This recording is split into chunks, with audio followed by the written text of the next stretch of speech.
Hey everybody, welcome to the 24th edition of Drive Through Review. Today I'm going to talk about Ottoman Sunset. This is actually the first in a two-part series I'm going to be doing on Ottoman Sunset and Soviet Dawn. I actually um, had the intention of just doing a video on Soviet Dawn, but after I played it, and I'd already played Ottoman Sunset a bit, but there's already at least one or two really good videos on it, so I didn't really feel like I needed to do a video review, especially when I like the game and there's already a nice review of somebody that likes the game. But right now there's no video on Soviet Dawn, and the more I played it, the more I kind of I'm trying not to give everything away here, but the more I kept thinking of this game, and they're actually by the same designer. So but they really play quite differently. I mean, they're both states of siege games, but the feeling that comes across and the narrative that comes across is quite a bit different. And I like them both, I think, equally now. At first, I liked Ottoman Sunset better, but now that I've played Soviet Dawn a little bit and had some people set me straight, so to speak, on it, I think it's okay to let other people influence your perception of things, as long as you don't let other people get your kicks, so to speak. Um, anyway, so let me first get into Ottoman Sunset, and I'll try to be brief, and then come back and talk about it a little bit, and then the next video will be Soviet Dawn. So, Ottoman Sunset is basically about the sunset of the Ottoman Empire. It takes place during World War One, and you're basically trying to keep armies out of Constantinople. You actually take on the role of the Ottoman Empire. Now, historically, they were wiped off the planet, and they are now what's known as Turkey. So, you're kind of trying to change history, so to speak. However, it's really hard to actually quote unquote win this game. There are varying degrees of winning. You can actually, have just like a not so bad defeat or sort of a draw. And that may be a concept that people have a hard time getting their head around, but it's really part of the game. And this is really more about not necessarily just winning and losing, but it's about experiencing the decisions that this nation, so to speak, had to make, and the leaders of the nation had to make in dealing with the various enemies that were trying to wipe it off the planet. So the basic part of the game is you're going to draw a card from the draw deck, and then armies are going to advance along these different tracks into some central location, and that's common with all states of siege games. So to start the game, you're going to have the Caucasus army come from this track, the Mesopotamia army come up this blue track here, and the Sinai army come up this track here. And then later on in the game, we'll add the Gallipoli and the Salonika, I don't know how to pronounce that, I'm sorry, armies try to invade Constantinople. So if any army actually progresses into the city, you lose immediately. If somehow, through some miracle, you can make it all the way through this deck without that happening, then you win. The other way that you can lose is you have this little national will track up here. It starts at 0, and if it ever gets to the bottom left side here, then you lose as well. And I'll explain that in a little bit. So basically on your turn, you're going to be drawing a card, and it's going to show you which armies may or may not be advancing. So in this case, we've got Mesopotamia, which is on this track. So basically, you just move that up one space. There might also be an event here, which tells you to place an intelligence bureau token here in Turkey, up there, and I've already done that. And then it'll tell you how many actions you get. You get one action in this case. So you lay that down, you move the army up, do any event that needs to happen, and then you can do a few different actions. The most common action you're going to be doing is rolling a dice, and I have this tiny, tiny dice that they provide, and trying to push an army back. Basically, you roll the dice, you try to beat that number, you have to beat it. It's got to be greater than, not greater than or equal to. So you'll be rolling that to push them back.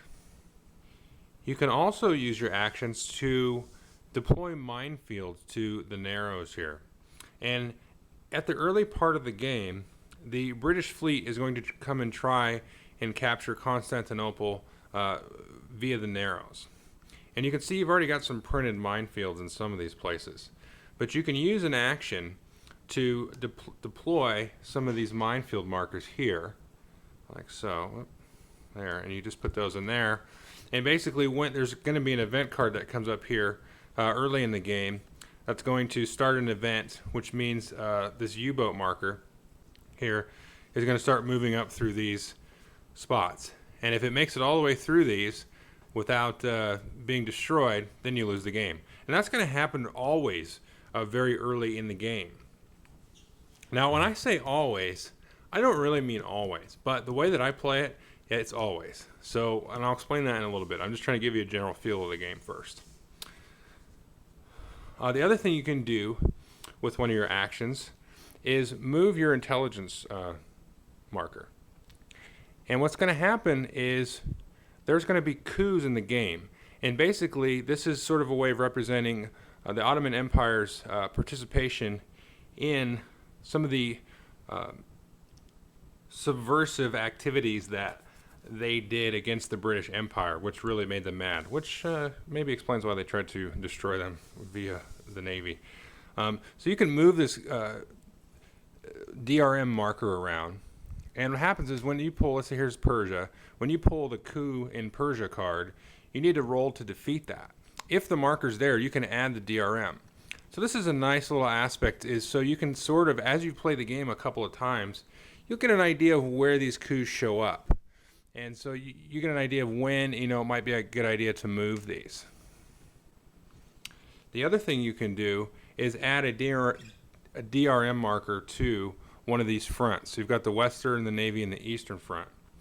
And when you add that there, there'll be other cards similar to the coup cards that when they come up, you'll need to engage in a battle on that front.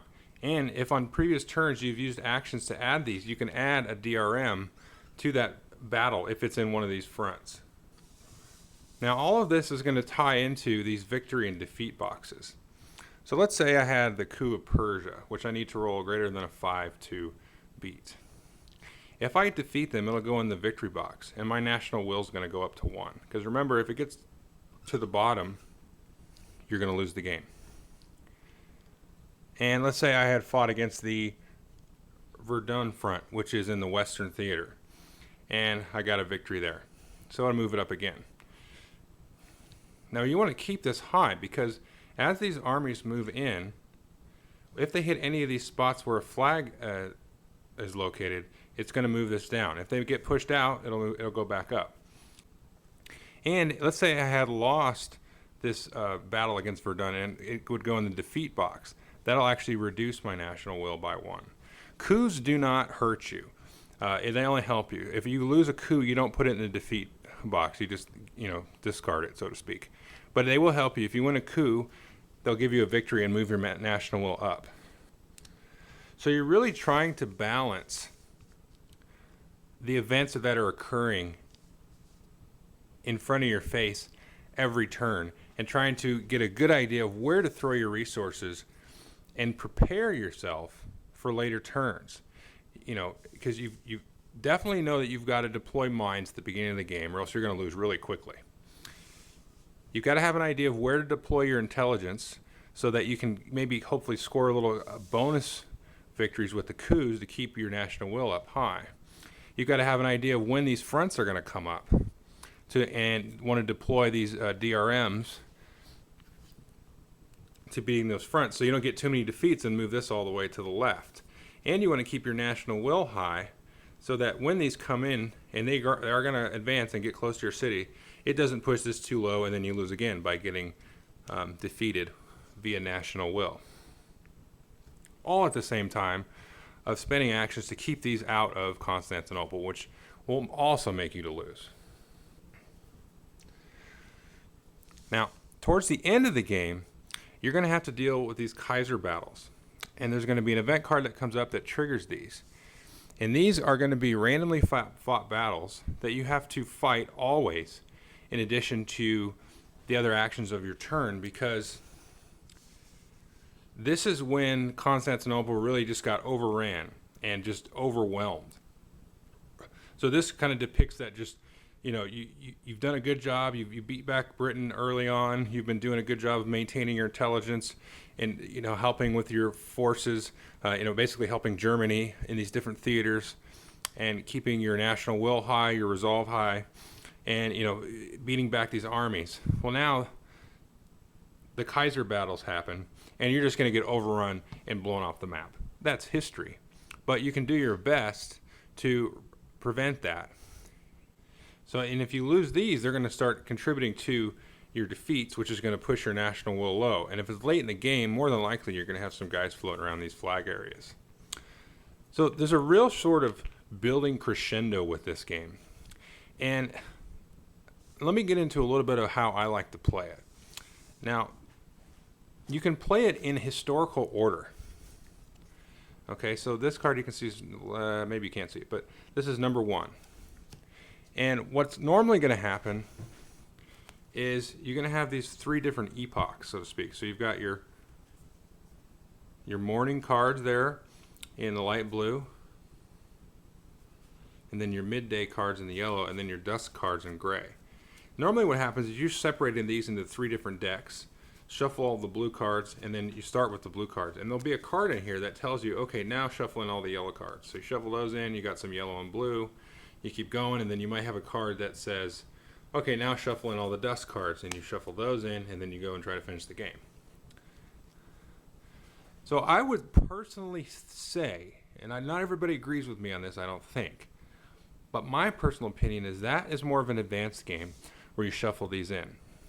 And personally, I like it better to play it in a straight historical order, because to me there's a sort of a methodology, and it's a methodical process and a slow, like I said, building crescendo to the doom and destruction of Constantinople. And I really like to play it that way and try to, it's like you don't even care if you win or lose. I mean, you want to try to get as far as you can and see how good you did. And, there's a lot of dice rolling, big whoop. And it's got a real logical progression, and it's sort of a puzzle to solve. And it's a very interesting sort of way of learning the history of the Ottoman Empire, which, I really didn't have any desire to know about or anything, but this is sort of seems to be the number 1 recommended States of Siege game. So it was the first one I got, and I quite enjoy it. And there's also some other advanced rules that you can play.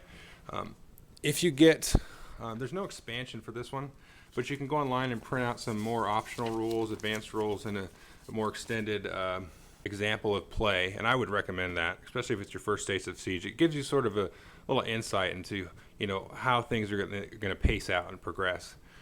There are 2 rules in that are sort of designer recommended. And one thing that I would definitely recommend is if you've got an army here and it's going to advance in Constantinople, you're going to lose before you have a chance to do anything. But the advanced rule is basically that if you have this in Turkey, then you can add +1 to any roll against an army that's in that number 1 space. And I really like that. And the other one is specific to these armies and how you have to basically beat one army first before you beat another. And that sort of completes the game for me. So I hope you enjoyed my overview. Well, I pretty much said everything I wanted to say in there. I hope you watch the next video on Soviet Dawn, and I'll talk a little bit about how they're different. One last thing I wanted to say about Ottoman Sunset that I haven't seen in many other games, and I'm not sure maybe any other games. But given the historical nature of it, and you can, if you play it, the historical cards in order, the events are broken up enough and they're monumental enough, like the British invading and the Kaiser battles at the end, and the different coups and things like that, that it's interesting that it's a puzzle to solve in a sense. Whereas, games of this nature, maybe in other genres and things, fantasy or whatever. I'm trying not to name any names. It's not really important. But they tend to be just random junk. And I mean that in a good way because some of those games I really enjoy playing. But there's not a methodical plotting to it. And um, this game, it's interesting to me that it's able to do that. And I don't think you can do that without the historical backdrop of it. But you have these sort of epic, monumental touch points throughout the game that you go, okay, I got through that, I got through this, I got through that, and it's not just armies going up and armies going up and armies going up and more monsters and more stuff coming and then more of this and more of that.